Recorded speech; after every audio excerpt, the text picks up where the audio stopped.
Ça y est, Sherco ST, enfin, on va l'essayer. Ça c'est chouette, hein. Une superbe moto, toute nouvelle, elle est là.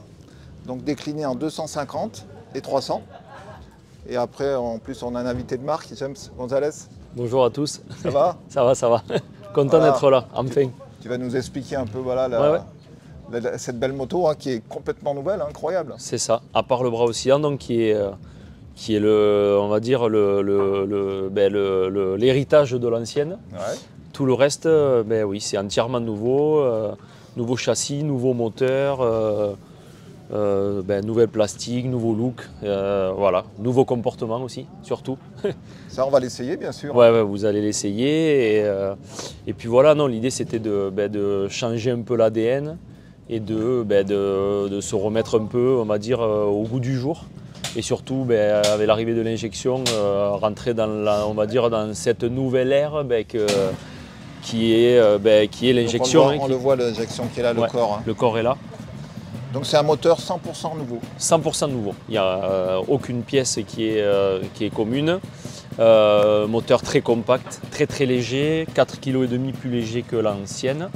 C'est énorme. Et c'est énorme.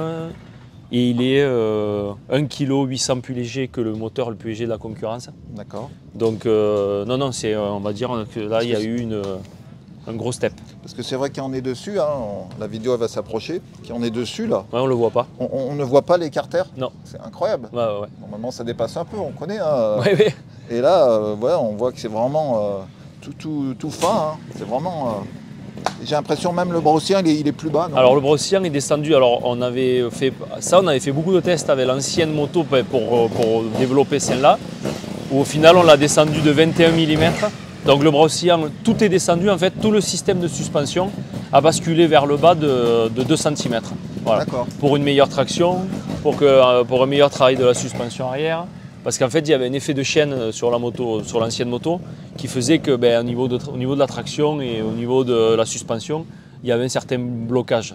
Donc de cette manière-là, ça a changé la donne. Donc le centre de gravité plus bas. Centre de gravité plus bas, le châssis avec le tube, où à l'époque en fait le châssis montait jusque là, donc ce tube était ici.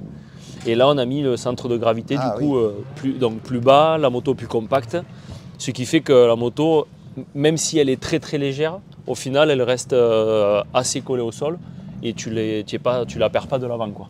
Ouais, parce qu'il y a toujours ces compromis en trial entre l'instabilité et la maniabilité. C'est ça. Et le fait d'avoir fait ça, vous avez réussi à trouver ce compromis? On a trouvé ce compromis et surtout avec la position du moteur, où au final on a pas mal basculé le moteur sur l'avant. D'accord. Pour que justement la moto ne soit pas volatile, on va dire, de l'avant.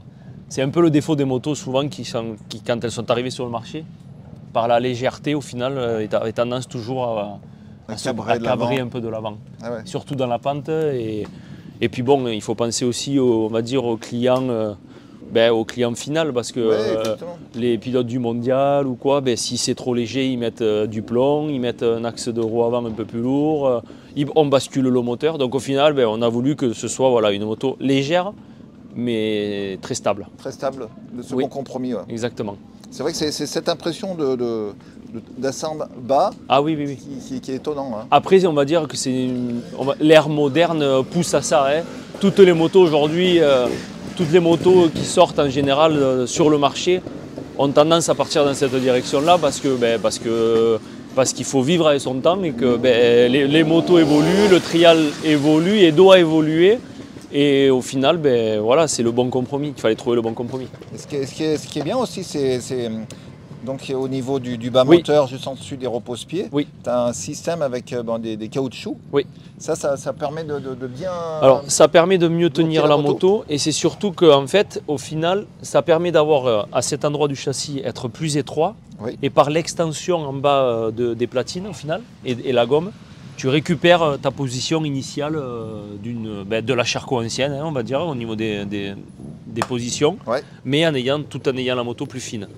Pareil au niveau de l'ergonomie de la boîte, où avant il y avait un peu cet angle un peu carré, qui pouvait un peu gêner, selon la physionomie de la personne, la physiologie, et au final, maintenant, voilà, moi ça c'est des choses qu'on a beaucoup travaillé j'étais avec la personne qui faisait voilà, vraiment, c'est... le claim, celui qui a fait la maquette. Ouais. Et j'ai passé 2 jours avec lui à monter sur la moto, à gratter un peu plus là. Ouais. Pareil pour ça, on en a fait, on faisait des pièces rapportées que j'ai testées pour avoir la bonne ergonomie avec la botte, D'accord. pour pas que ça fasse mal, pour qu'il y ait le bon... Non, tout a vraiment été travaillé dans le détail et voilà, il y a eu beaucoup d'heures de test et de... Et donc, et bien sûr, ce fameux injection. L'injection, ouais. Donc c'est un système qui permet d'avoir une moto, un moteur plus régulier, c'est ça? L'avantage de l'injection, clairement, c'est que avec un carburateur, en gros, tu changeais au printemps, l'été, l'hiver. Alors, beaucoup de personnes restent avec la même carburation, mais au final, tu te rends compte que moi, je ne roulais pas du tout avec la même carburation en été qu'en hiver. Ouais. Et le fait qu'il y ait l'injection, tu n'as pas du coup à toucher, ça s'autorégule seul. Si tu vas en altitude, bien évidemment, tu perds de la puissance parce qu'il manque la culasse est décomprimée, etc. Ouais. Mais tu as toujours une stabilité de carburation. Tu t'en vas de 0 mètre et tu montes à 2000. Au final, la moto marchera moins parce qu'il manquera de la puissance, parce qu'il manque une culasse. Mais par contre, tu auras une moto qui en carburation marchera normalement. Ah ouais. Alors que tu pars avec une moto en carburateur aujourd'hui de 0 mètre et tu montes à 2000, arrivé à 2000, la moto ne marche plus. D'accord. Donc en plus, en termes de fiabilité, c'est assez Oui. proche, hein, c'est ça? Oui, c'est ça. Donc maintenant, on va peut-être l'essayer. Hein, Ouais, bien parce que sûr. là, effectivement, au niveau des commandes, voilà, c'est ça qui est super. Hein.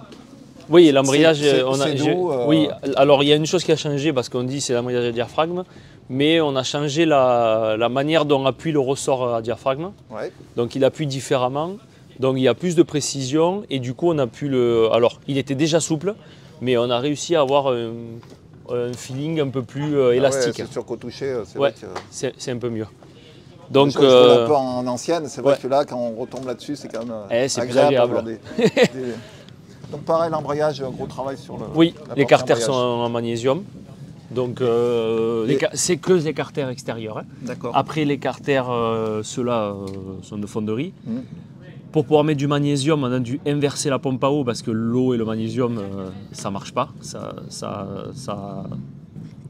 Comment dire, le magnésium ne supporte pas l'eau. D'accord. Donc du coup, la pompe à eau, elle est à l'intérieur et elle est inversée. C'est-à-dire que le système est inversé et elle est cachée à l'intérieur. Oui, parce que tout à l'heure, j'ai cherché la pompe à eau. Non, elle est dedans cachée. Donc elle est là-dedans. Elle est à l'intérieur. Ah, ouais, oui.